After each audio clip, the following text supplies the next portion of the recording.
certificate also on behalf of our Rajiv Gandhi University of Knowledge Technologies IIIT in Newswood campus. So it's a valuable certificate. For that purpose, we need the complete data of each and every participant. So kindly fill up. If you need any assistance also, we will provide the mobile number of our supporting team. We have conducted the level 1 in June of 2022 before Yoga Day, and after that we have conducted the level 2 pranayama sessions also. Now we are having the Dharana Dhyana Samadhi, Pratyahara Dharana Dhyana Samadhi sessions from 25th to 29th of this month with the permission of Guruji. So I hope in the first and second levels,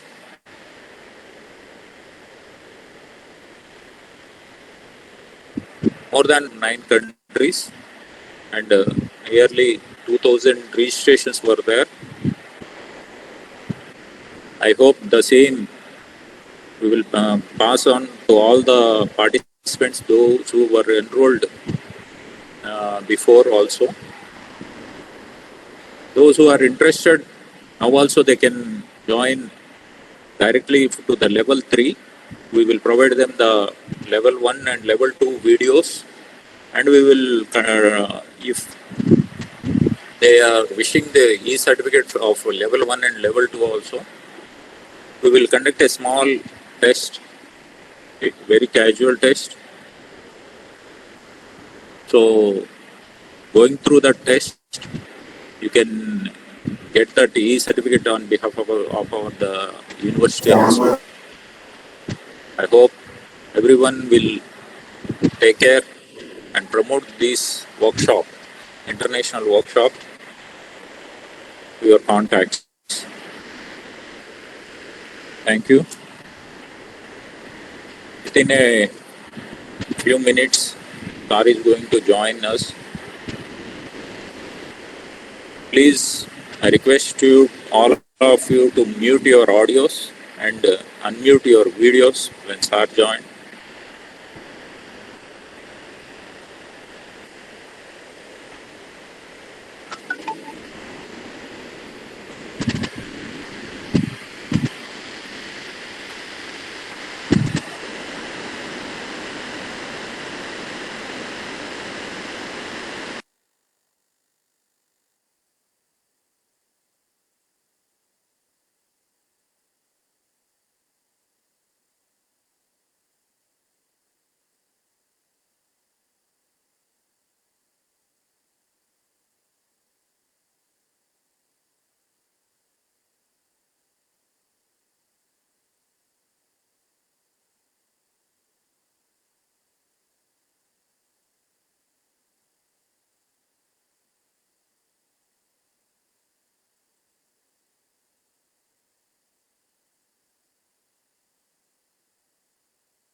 Sir, namaste, sir. Namaste, sir.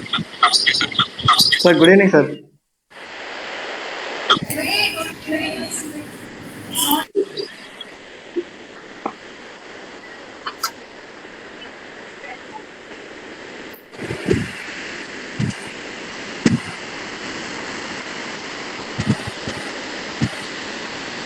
Namaste, sir. ఇది audio మ్యూట్లో ఉంది sir. Right. Namaste. Namaste. Yes. Good evening, sir. Namaste.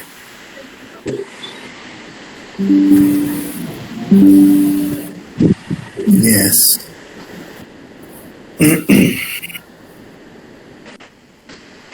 Namaste, sir. Namaste.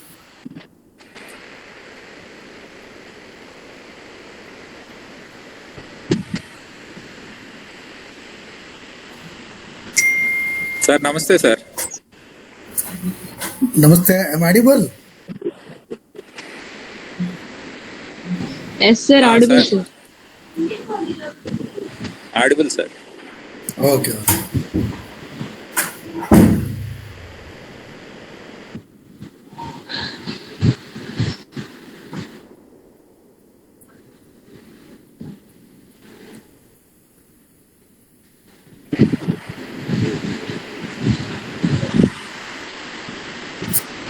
In meeting lo statement. Okay.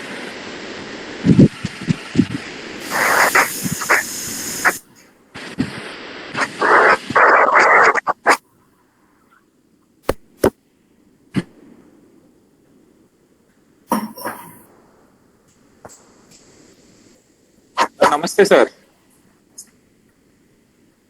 Namaste.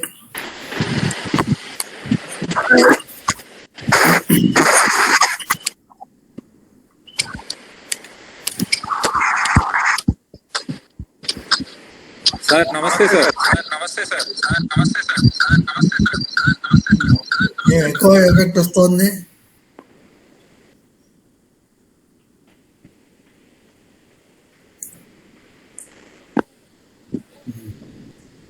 Off sir. Good.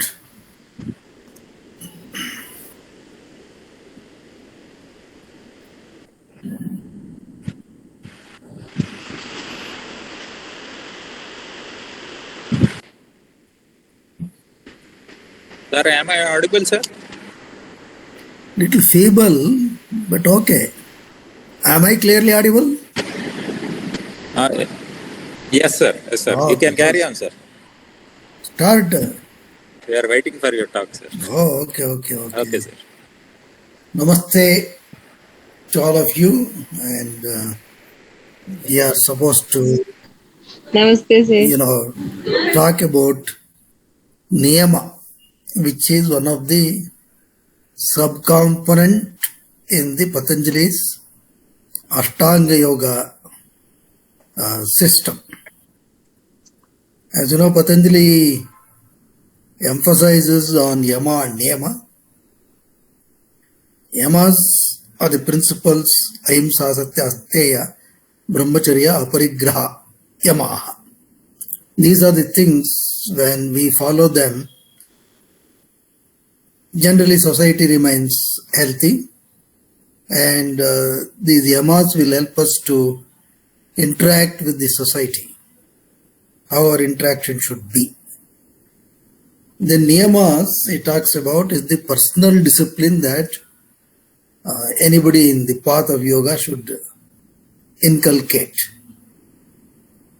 So Patanjali details them as Shaucha, Santosha, Tapas, Swadhyaya, Ishvara Pranidhanani, Niyamaha.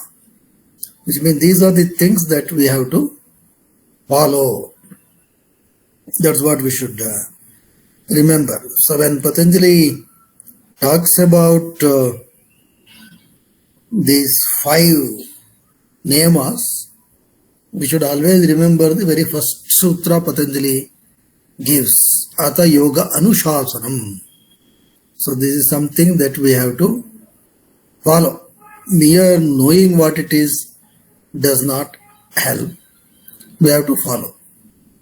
So what he says is, the first component of niyama is shaucha. In simple translation, shaucha is purity. Purity. Both, from all the perspectives, kaya, vacha, manasa. physically, psychologically, and our words should all be pure. Pure means it should not be ridden with any sort of prejudice, hatred, no negative connotations. That's what it means. So first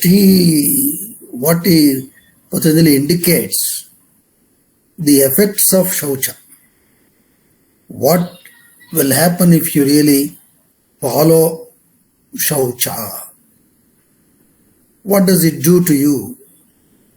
First he says, Shauchat Swaanga Jigupsa Parairasam Sargaha. Of course, we cannot literally take it. What it says is, when you are following purity or cleanliness, so to say. Now, if you observe our own body, this is not something, always clean. Nobody can keep it always clean. There is sweat, and inside, if you just remove that 1 millimeter of the layer of the skin, it is all filth. The skin, that covering, is the one that gives us some sort of so-called, whatever you call it, as beauty, or something that at least something that one can see.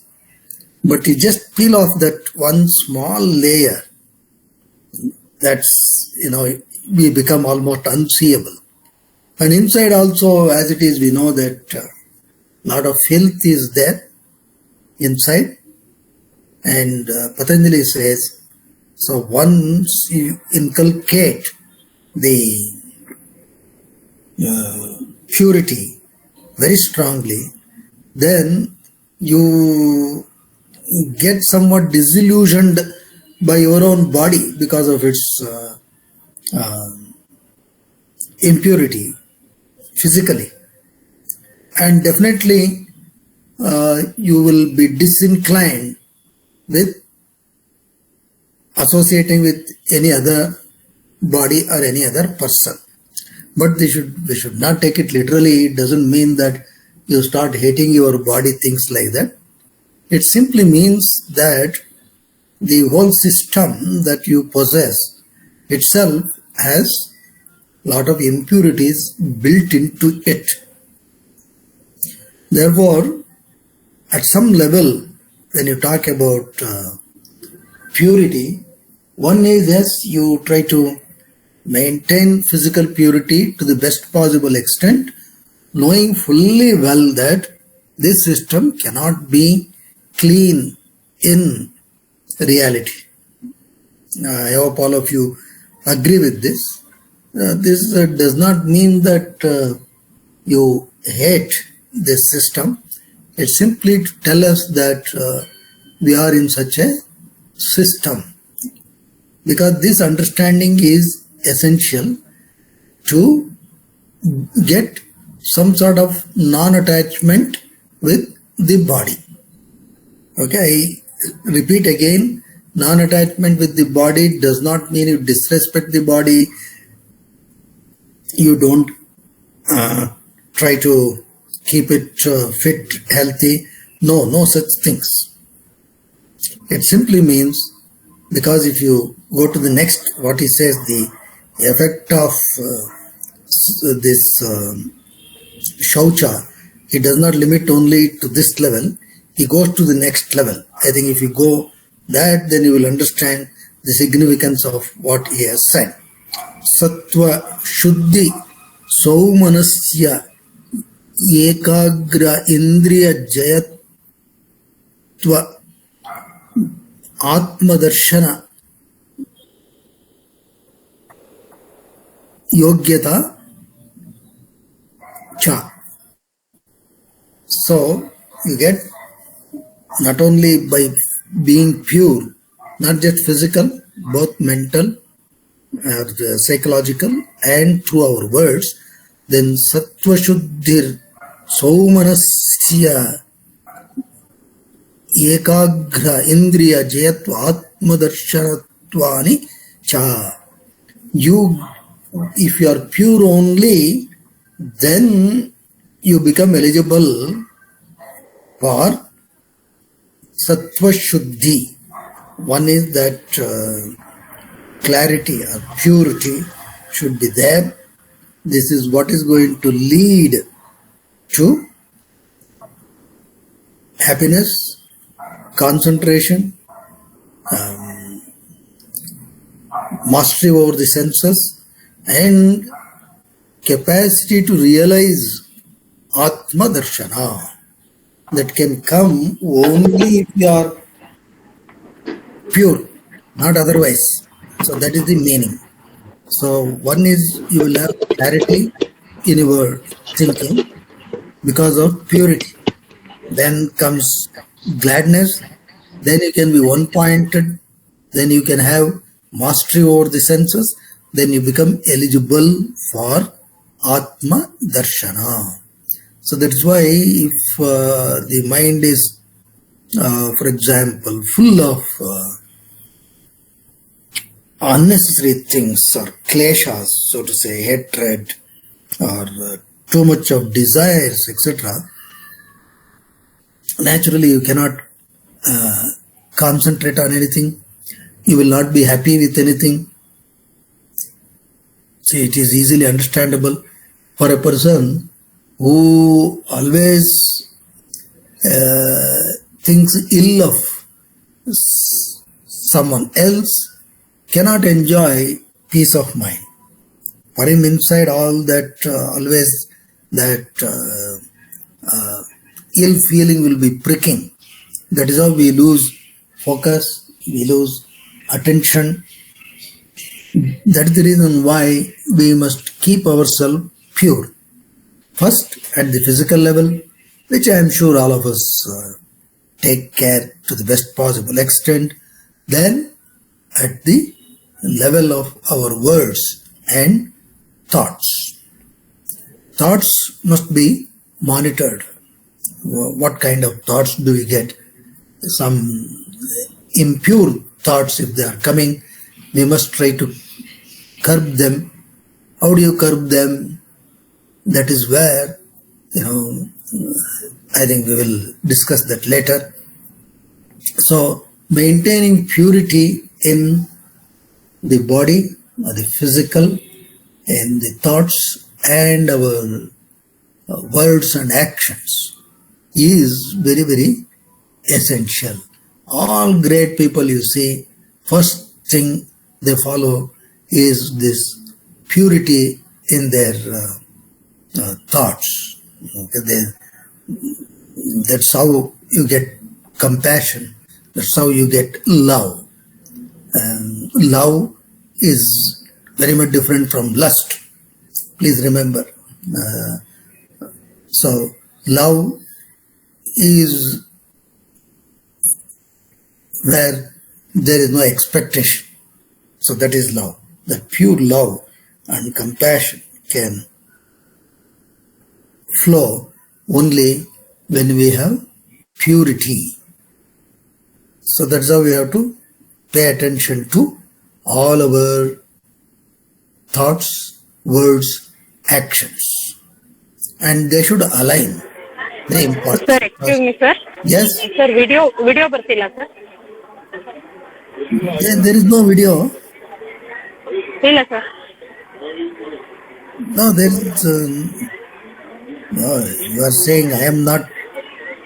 You are not visible, sir. Okay, I am visible. Present ಮಾಡ್ತಿದ್ದೀರೇನೋ ಅನ್ಕೊಂಡೆ. ಇಲ್ಲ. There is no PPT or anything. Okay, thank you. I'm just talking. So that is about Shaucha. We must follow purity. And we must look at in every walk of our life. Whenever we interact with anyone, are we really pure or not? Maybe in the family, in the friends, in our work, everywhere, we must follow this. So that will naturally lead to gladness, ekagrata, and you will become eligible for Atma Darshana. This is important. Patanjali, next thing he says is Santosha. Santosha means what? We should look at. Santosha does not simply mean, when you organize a party, Santosha Kuta, they call it,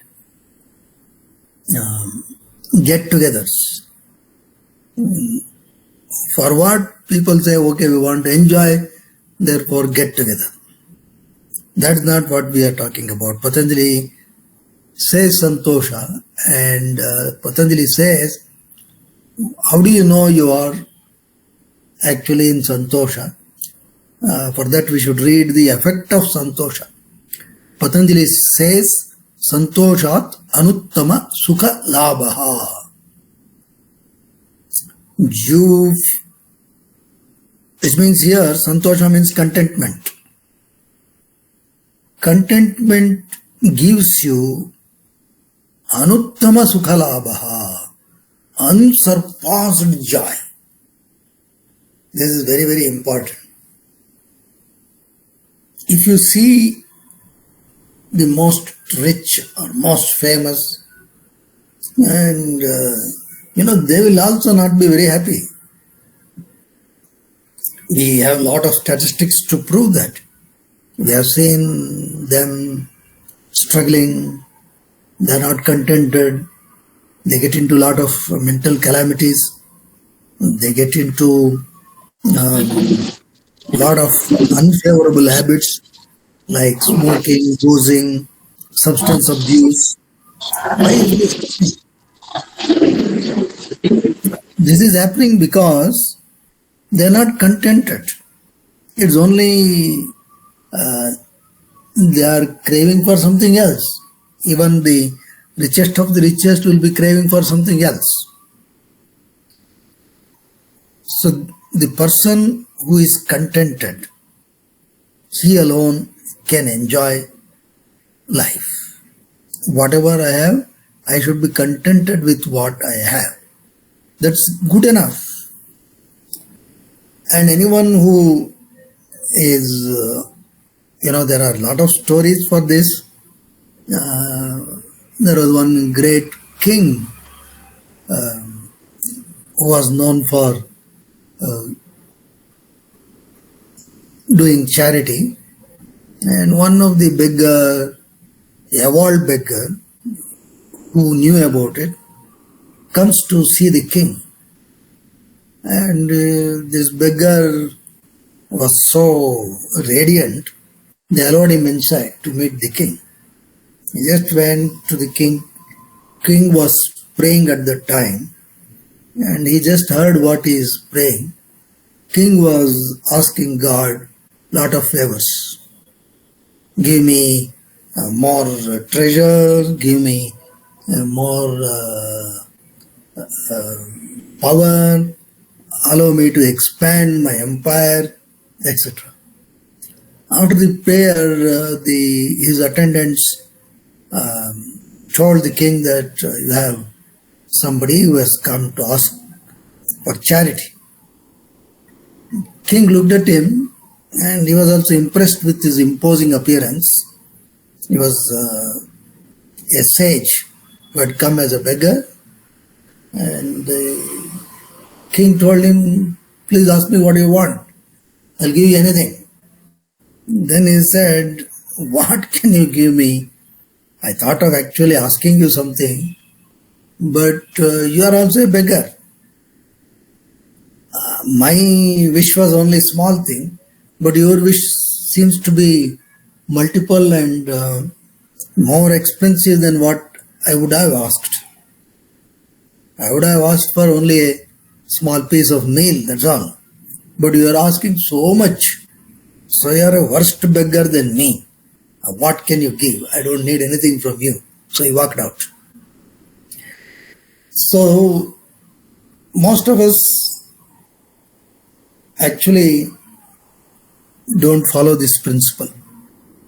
Whatever we have, the worst thing that we do is we compare with others and we suffer.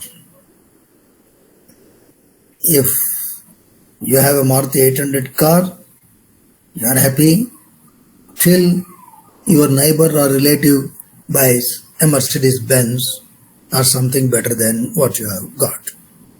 Then your happiness is gone. Similarly with everything, whatever salary you get, whatever positions, whatever power you have, whatever, we constantly compare right from the childhood. Right, it starts from the childhood. Right, in 3 months, some kids, they call it as, I don't know in English what you can call, from supine position, the babies turn to prone position. Okay, boral padede antaramma adi. So that is actually celebrated in about 3 months. That should happen after the baby is born. Some babies may get delay. So mothers start comparing. That kid already has gone to the prone position, our kid is not doing. Then walking, talking, there could be some delay, we don't tolerate, we compare. Then once they get into school, goinda. Every subject, what is the grade? What is that kid's grade? What is my relative kid's grade? Why my kid is like this, like that? It starts endless. Then it actually grows with age, and this happens at all stages. Simply comparing and then not able to enjoy what you have. Once you start comparing, suppose you have a 2-bedroom house, then your friend or relative builds a 5-bedroom house, and you go to that group pravesham and come back, your own house looks very small. Then you comment, "Ayyo, what is this? My house is like this." So this keeps happening. Patanjali says, no, if you are contented, that's what. Your needs can easily be met. Greeds cannot be met. Santoshat anuttama sukha labha. That's why Patanjali says you have to inculcate this value called contentment. And one may argue that this is anti-progressive. No, never. It does not mean, okay, I got a job and I should not try anywhere to become better because Santosh, I am contented. No, that is not the meaning of this. It simply says whatever you have. Okay, suppose you have joined to some job and then you really want to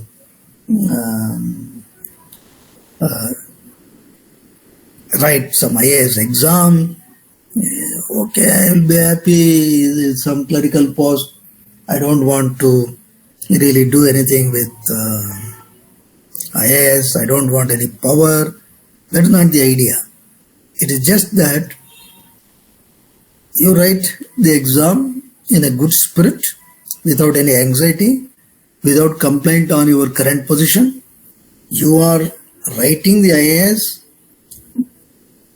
so that you can do better service, not with the hatred of your current position. So that is what we mean. If you have 2-bedroom house, tomorrow you may build 5-bedroom house, please go ahead, no problem. But you don't have to do it because you hate what you have now. And the motivation should not come from comparison. That is most important thing. So this kind of a contentment we have to develop. Then Patanjali talks about tapas. Tapas means, it's strong, intense discipline which takes out the impurities in the body and in our senses. Now generally our sense organs are prone to get affected by a lot of impurities.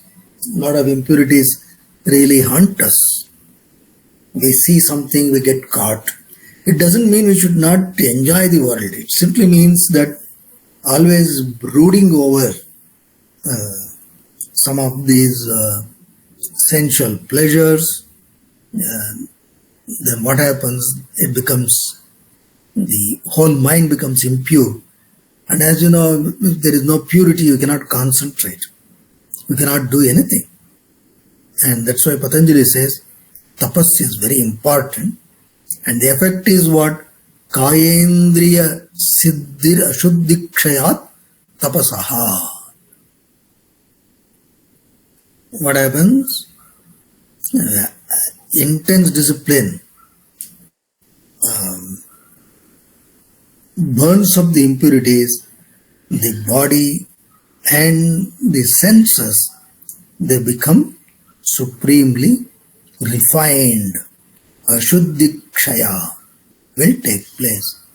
That is very, very important for our progress. So tapas does not mean that you should wear some kind of a particular dress and go to Himalaya. No, in whatever work you have, whatever you do, ensure that you follow stringent discipline. As far as the practitioners of yoga is concerned, yes, every day morning you have to wake up at a particular time, preferably in the Brahmi Muhurta, and get into certain regular code of practice. Whatever may be your practice system, get into that and keep doing it. And this is true even in your studies, for example. If you were to succeed in your studies, what really prevents you is the impurities in the mind. Suppose you are attracted to watching some sort of movies every day, or too much of watching the videos on your mobile phones, etc., then obviously you cannot really focus, because simply your sense organs are not pure. Once the sense organs are not pure, then you will not have time to do any sadhana. Then naturally body will also lose its purity. That is why tapas is very, very important, which means you must set some life enriching goals and pursue that till you achieve that goal. Goal setting is easy, but following it up with required action, that is very, very important. And any great achievers you see, they have all done tapas. If you want to genuinely achieve something, you must really be working very, very hard. That is a must. No free lunch.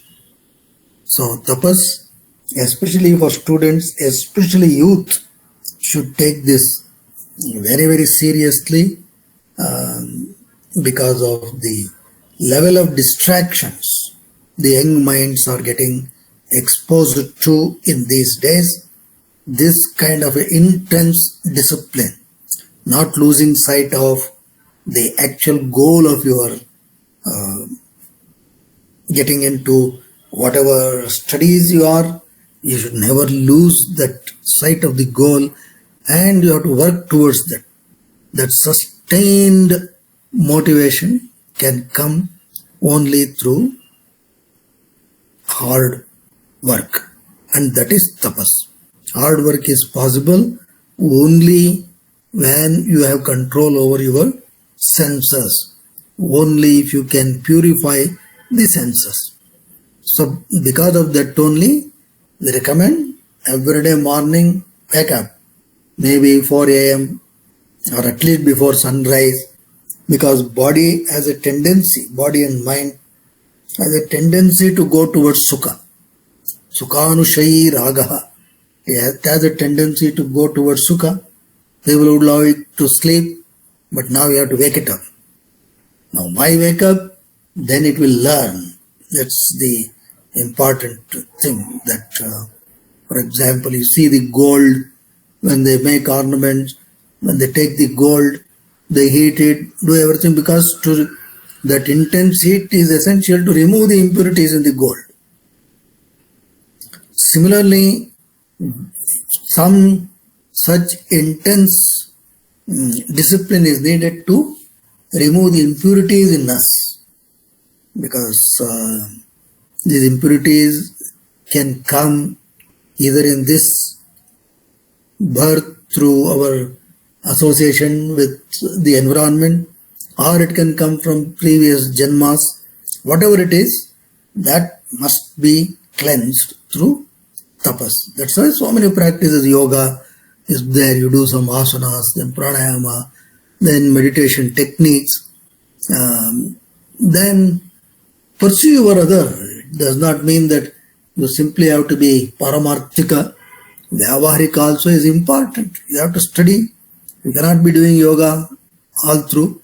Doing yoga means in the class. Otherwise you should, even doing tapas, studying, sit and study, or sit and do any work. If you are a sports person, putting effort there constantly without missing, that is tapas. So that is what we have to follow. Then swadhyaya. Swadhyaya means self-study. Swadhyaya ishtadevatas samprayogaha. That's what Patanjali says. Swadhyaya means self-study. It means studying about the self. In other words, study good scriptures. What happens? Ishtadevata samprayoga. Ishtadevata means, don't imagine that you will see the deity. That's not the import. It means whatever you aim at, that you can achieve. That is the effect of self-study. Whatever you wish, Ishtadevata here means any life-enriching goal. That's what it means. So for that, self-study is important. Of course, in the greater context, our only aim is, our only Ishtadevata is that Supreme. The Supreme or the Paramatma, and towards that, study of scriptures is very, very important. But for students, what all you should study, it is not just scriptures, because we cannot ask you to study Upanishads right away. It is good to study. There are a lot of good biographies of people like Swami Vivekananda, Ramakrishna Paramahamsa, and all those things. You can study such things so that your personality evolves, and then you can set appropriate goals also. That is very important, because most of the times the kind of goals one sets is also sometimes very, very crazy.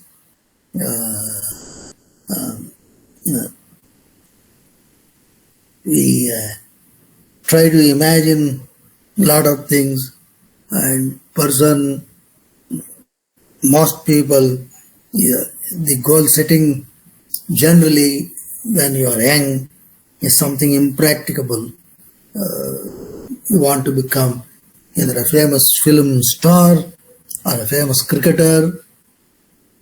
All fancy ideas will be there. I have seen with most of the youngsters. That's only fancy. And some people in the interviews, they will say, I had this dream of becoming a film actor. I worked very hard. I've done, even in our Kannada, we see a lot of people. We admire them, no complaints. So they say, I had that strong ambition. I left home, came to this film line, and nobody cared for me. Then I had to sleep in bus stand. I suffered like this, like this, like this. But I held on to that goal. Today, you see, I am a big star. Well, please remember, in life, only success stories are reported. For one person who would have become star, I will show you thousands of cases which have flopped. That's what we should see. Therefore, goal setting should be realistic, not imaginary. Identify your talent, identify what you have inside you, what is it that you can do best, what is it that you love, and follow that. And towards that, what all studies have to be done, that you have to take up. That is the essence of Swadhyaya. In fact, Swami Vivekananda was a very vigorous reader. He used to read all types of philosophical, scriptural books, and his knowledge was so impactful. He could dictate books. In fact, most of the books of Vivekananda that are available today for us, they are all dictated by him. Not that he sat, typed, corrected English and all that, no. They are dictated, and his speeches were directly taken in shorthand and typed and printed. So if we had to achieve that kind of vocabulary and that kind of conceptual understanding, you can imagine how much he must have studied. For example, his famous, Vivekananda lecture series from Colombo to Almora,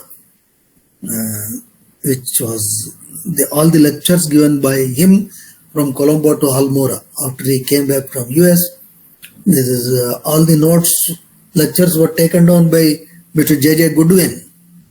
Now it's a voluminous book, and you will wonder how we could speak so many subjects with such a profound authority on the language. That's possible if you keep studying. But we should remember that studying alone is not sufficient. You have to implement it in practice. That's very important. Unless we put it to practice, it is of no use. The last item or the last concept Patanjali talks about in Niyama is called Ishvara Pranidhana. So it defines what is the effect of Ishvara Pranidhana. Samadhi Siddhir Ishvara Pranidhana. Ishvara Pranidhana means surrender.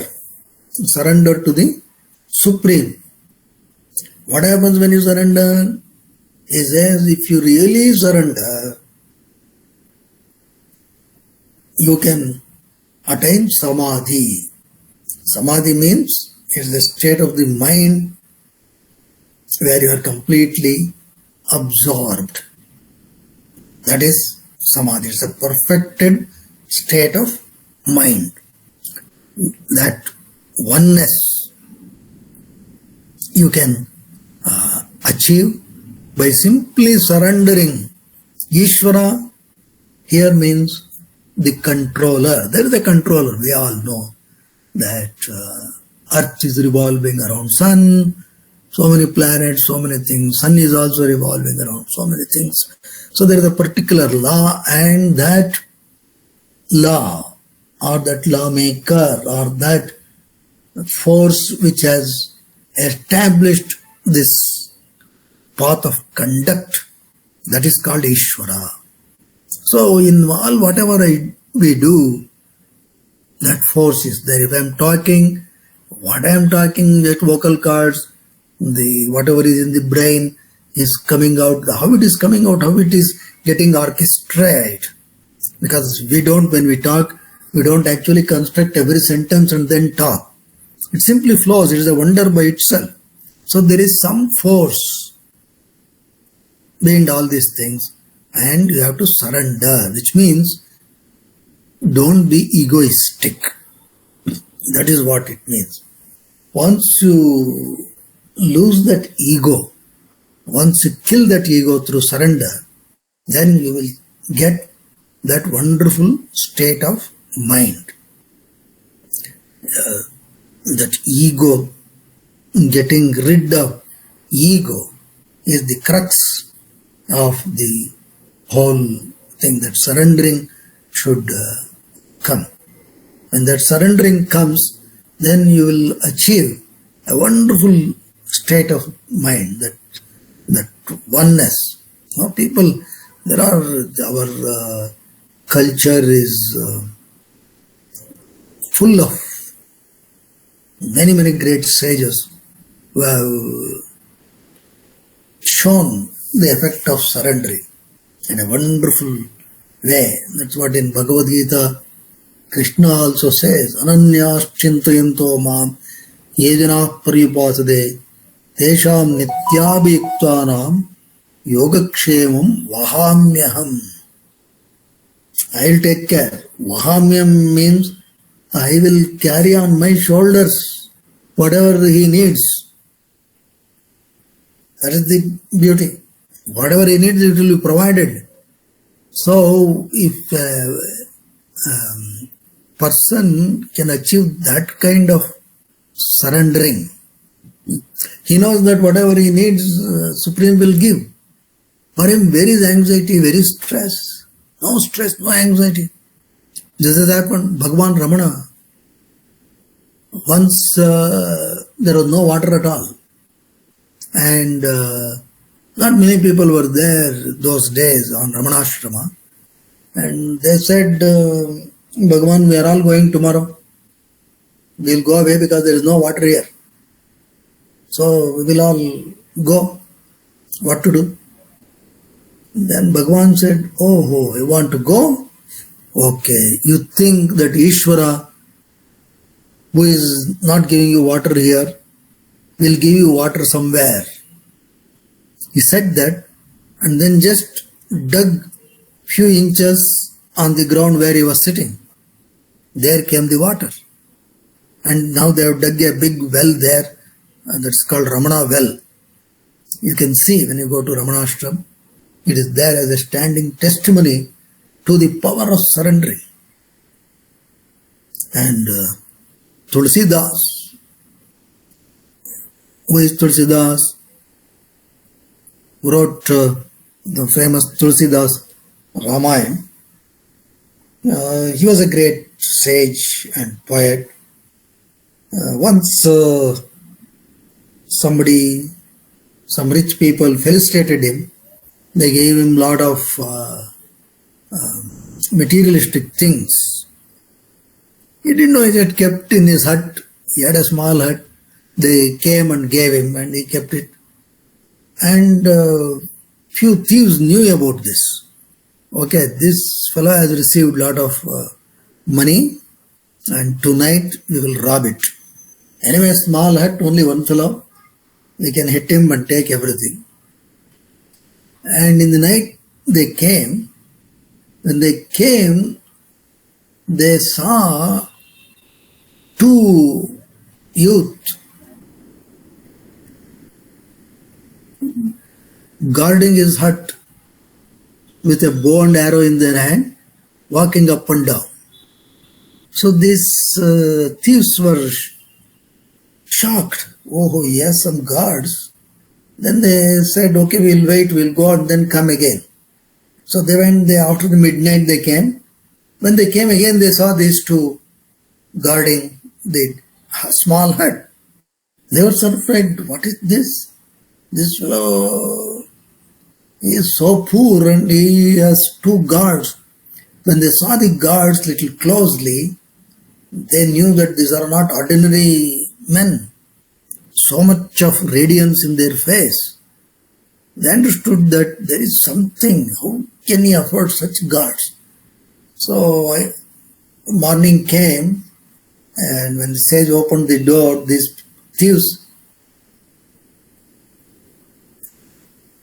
went into the hut and did namaste to Tulsidas and said, I don't know whether you know or not, we are thieves. Tulsidas said, okay, sit down. Sir, we wanted to rob you yesterday night.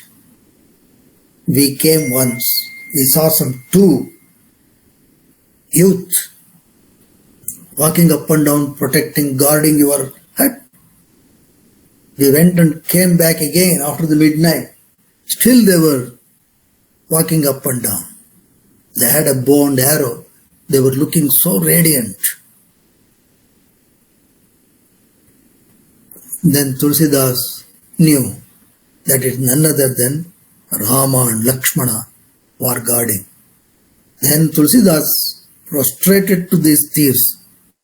He said, you are really blessed. You had darshan of Rama and Lakshmana, which I could not have. You had. I didn't know the Lord is working so much for me. This is because I had some money everybody given, I had kept in the hut, whatever materialistic things, and to protect that, Lord is working for me. What a fool I am. I should not have kept it. I have troubled the God. Then he called every poor people around and donated everything and told the thieves also, you also take something. Now on I will not keep anything, because if I keep something, God will take the responsibility to protect and I am troubling him. That is the kind of surrendering. So if not to that level, we should understand that there is some supreme power behind all our achievements, and we should not carry any egoistic feelings. So dropping that ego is actually Ishvara Pranidhana. Anyway, so this is the sum and substance. Last time we had a lot of questions. Therefore, there is another 11 minutes which we will keep for some question answer if there are any. Otherwise, don't worry. We can keep on talking. That is, I also have that teacher's disease of talking and talking. That's what I meant. So, if you have questions, yes, we will take it.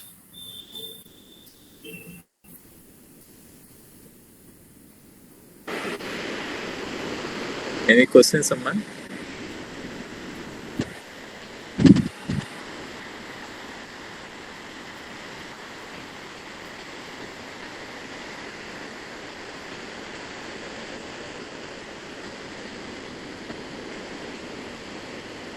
Sir third level వర్క్షాప్ది మీకు flyer అవి చేసి పంపించాం sir. చూస్తాను.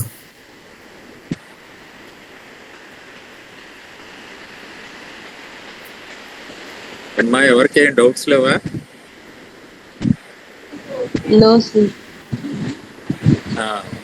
నన్ను కొంతమంది అడిగిన doubt ఏంటంటే సార్, మీరు మీ లైఫ్ స్టైల్లో ఎలా మేనేజ్ చేయగలుగుతున్నారు? మా వాళ్ళకి క్లాసెస్కి వెళ్ళి వచ్చి వర్క్ చేసుకొని యోగా ప్రాక్టీస్ చేయాలంటే టైం సరిపోవట్లేదంట, నిద్ర control చేసుకోలేకపోతున్నారంట.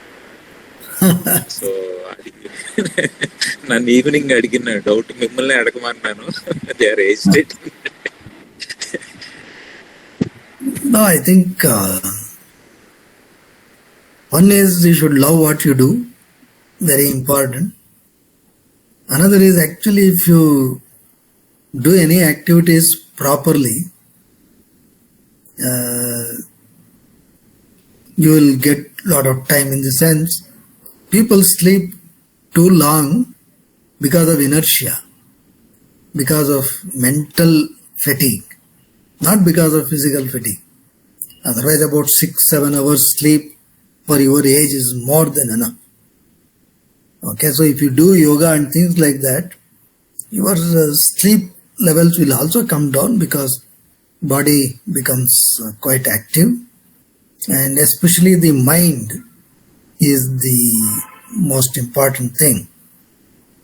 And by having good thoughts, yes, you will sleep better, deeper, and quality of sleep will be good, quantity becomes less. If the quality is not good, quantity will be very, very high, because a lot of people complain, I go to bed at 11 until 1 a.m. sleep will not come. Sleep has to set in. For that, your mind has to be pure. Purer it is, easier is to get into sleep. Then time will be there. What is there? All of us only have same clock, no?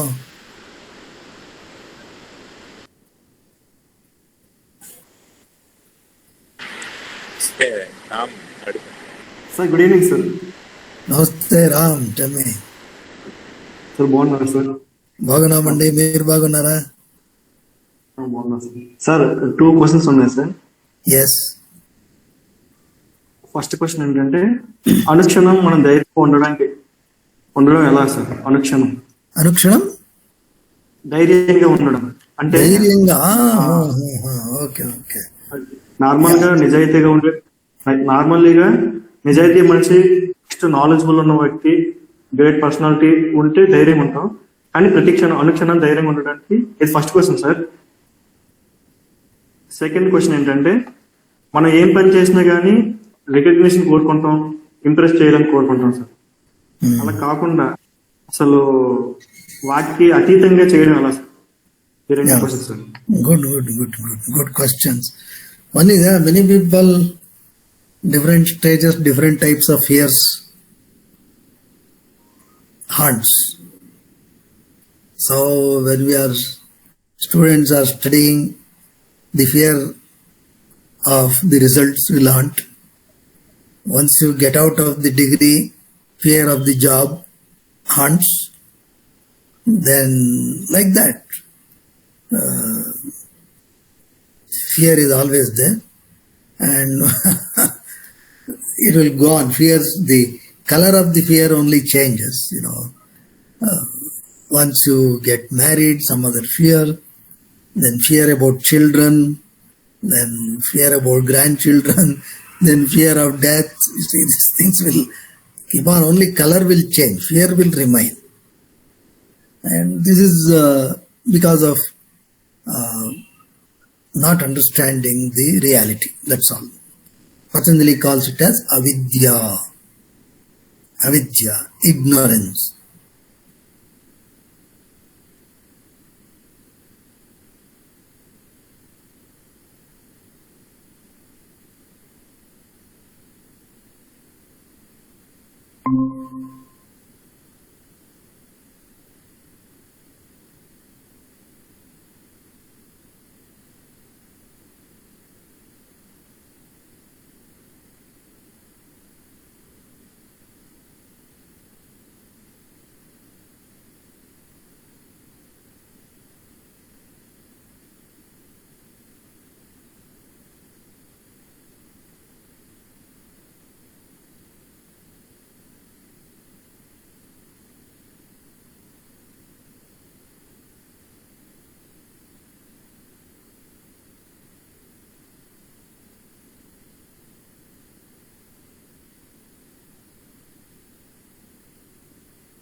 So this Pradhanam Malla, current world champion, whoever, if you defeat him, that's it. You become world champion. That is Pradhana Malla Nyaya. So like that, the biggest fear for anybody is this fear of death. As long as we fear this, all other fears will haunt us. How to get out of that fear? We know from our own life that this is something inevitable, number one. Number two, what is going to die is only this body. And what we are, our true nature, that has no death. Okay, that's what all the Upanishads are saying. So once you understand this, you are the supreme, you are the divine. You have no death. Now look back. Once with this understanding, you look back. I did not get a big job. How does it matter? I am the divine. What is there? I am the divine. All gods need not be rich. God is God only, isn't it? All God don't make as much money as your Lord Venkateshwara makes. There are many temples where they have no money for oil to light the lamp. Is it not God? That is also God. That God is also enjoying. That God doesn't say that, oh, you are not lighting the lamp, I am walking out. Bhaktas are not coming, so I am not going to stay here. He will not walk out. He will stay. The God position itself is like that, then why do you worry? So from that perspective, if you look at, then there is nothing called disappointment in life. Life simply goes on. See, how do you perceive life is important. Why we get anxious is because we don't have contentment. We want to, lead a luxurious life. Therefore, we want to get into certain type of job, and we want to be recognized. Your second question is also that. Whatever we want to do, that we want to get recognized. Publicity. If you are walking on the road, people should come to you, ask for your autograph, and press people should come after you. Your photo should come in the press. You should be in the electronic media talking to them, etc., etc. These things will be there. Now, if you ask, will that make someone happy? Then you will find out it is not really so. For example, I used to teach to Karnataka State Cricket Team, Ranji Trophy team. Before I was to teach the Indian cricket team, I used to teach yoga to Karnataka State Ranji team. Those days there was no physiotherapist and things like that. I was the only person to help them to do some stretching, etc. This concept was not there. So I used to sit with them during the match, and I had the opportunity to participate in 2 Ranji finals. Both the time Karnataka came to the finals. In one of the finals, it was a neck-to-neck match. In fact, our Lord Ganesha, that I think Kumble was the captain. It was very heated match. And all the players were, in so much of grip of anxiety, tension. Will we win or not? Will we not? One of the players, I don't want to name him, I was also watching the match. He saw me and told me that, sir, we are all so much tense. You are the only person who is really sitting and enjoying. One reason is I am not a participant, I am not a player. Okay? But the point what I am saying is, although those people are very, very famous, etc., they are not relaxed. They are not enjoying actually. In fact, you take the topmost players, let us say tomorrow is a Indo-Pak match, imagine, and you take Ram, you are the star batsman, imagine. Tomorrow you have to play. You are married, Ram?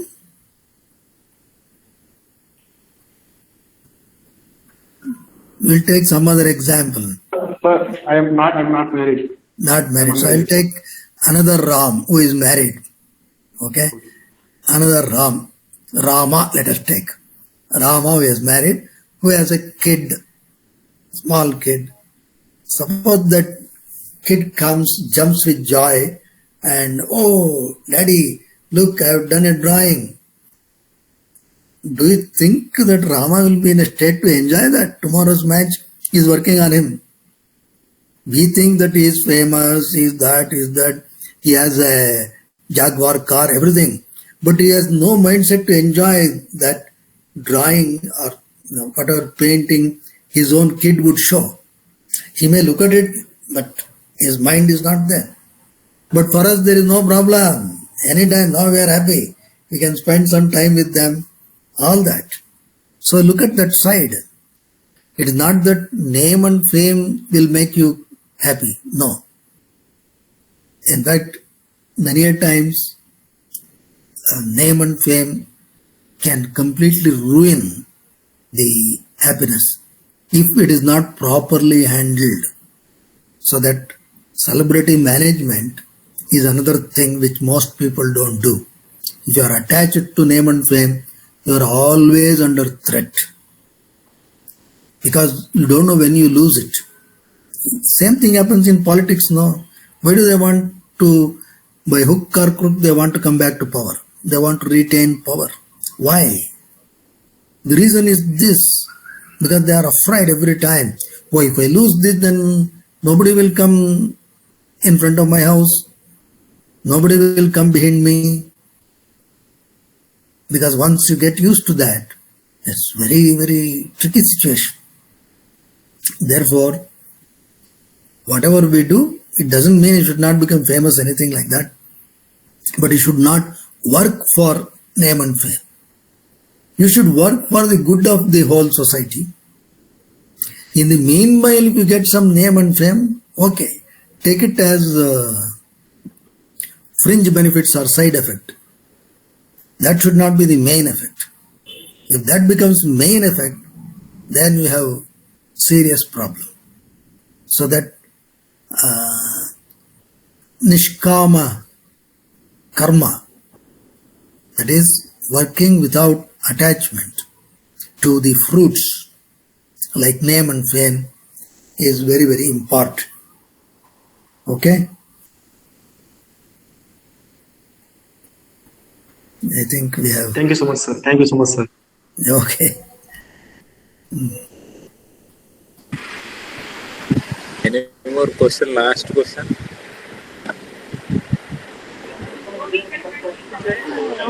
Sir, in between the sleep, what you told, 6 hours or 7 hours, that will be in the night. So in the daytime, if you get up at 4 o'clock and sleep by 9 or 10 p.m., in between, how to de-stress ourselves? Why? What do you want? De-stress means it implies that you are getting stressed. While riding a two-wheeler or traveling. Why should you get stressed? That's the question. First thing is, we should not get stressed. So de-stressing is a misnomer. Stress itself is myth. We get stressed because of our wrong concepts, wrong understanding. When the understanding is right, there is nothing called stress. Stress does not exist. Why do you want to manage something that does not exist? It is just like imagining a dark room. In the dark room there is a dark cat and you want to catch it and the cat does not exist. and you simply roam around. So stress is same way. If you have proper understanding of life, the stress immediately is gone. Riding a two-wheeler, you ride two-wheeler, traffic, enjoy the traffic.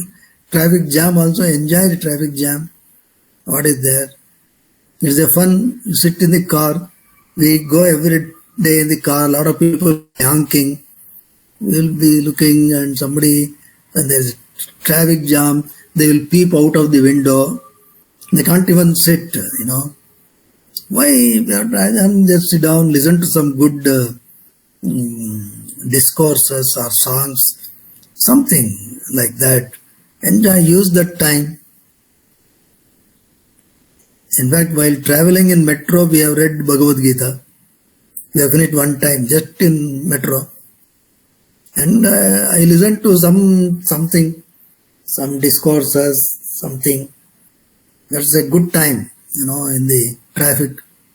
Make the best use, then there is no stress. And sometimes if you reach early, or in 5 minutes, if you delayed, I could have finished the discourse. That will be the feeling. So, then everything we should use, how we look at things is the most important thing in life. Thank you. Yeah.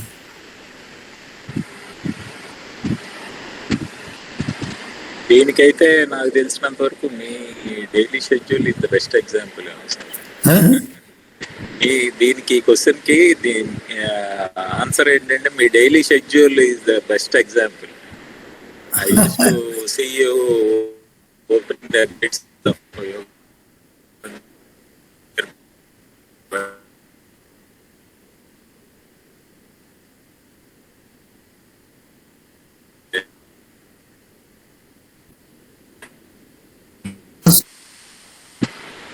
Evening sir. నమస్తే, చెప్పబ్బా. బాగున్నారా sir? బాగున్నాము, చెప్పండి sir. మనల్ని మనం నమ్ముకోవాలంటే ఎలా sir? మన మీద కాన్ఫిడెన్స్ కావాలి అంటే మనల్ని మనం నమ్ముకోవాలి. సెల్ఫ్ కాన్ఫిడెన్స్ ఎలా రావాలి? Self confidence is important. When does self confidence come? When there is no fear, when there is no ego. Simple. If there is fear, confidence will go. If there is ego, confidence will be spoiled. These are the two important things. Once I have no fear of anything, I believe in my work, I am not attached to failure or success, then there is no anxiety. Then you are confident. Then you have no ego, because ego will spoil the confidence. Because egoistic person does not want to believe that others can be good. He always believes he is good. A confident man will encourage anybody who is good and take whatever good in them to his personality also. That's how you build confidence. So get out of the fear, get out of the ego, then self and confidence naturally comes.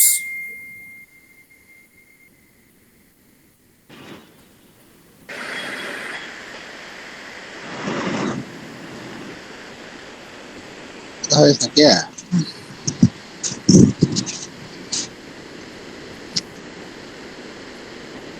Okay, Satya garu. Thank you, sir. Namaste to all of you. God bless. Namaste, sir. మీతో పాటు prayer చేయాలి sir. Yahaba? మీతో పాటు prayer చేస్తాం sir. Oh, yes. Take a deep breath.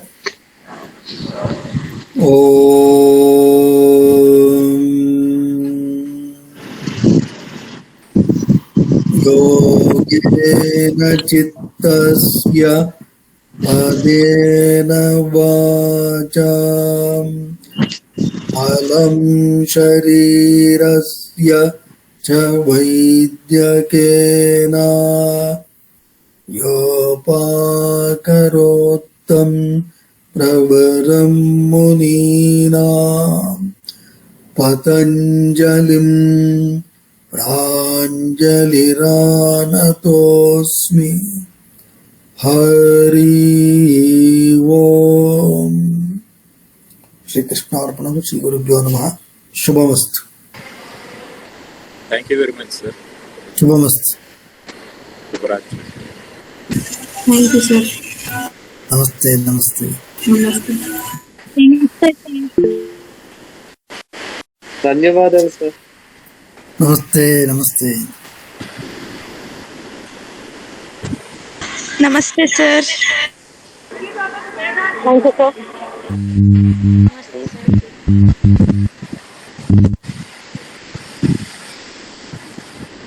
Okay. Thanks to all of you for your active participation. Sir మేము చెప్పాలి sir, మీరు మాకు మంచి అవకాశం ఇచ్చారు. సార్కి చెప్పాలి. మీరు మీడియం యాక్ట్ చేసి. అవును సార్.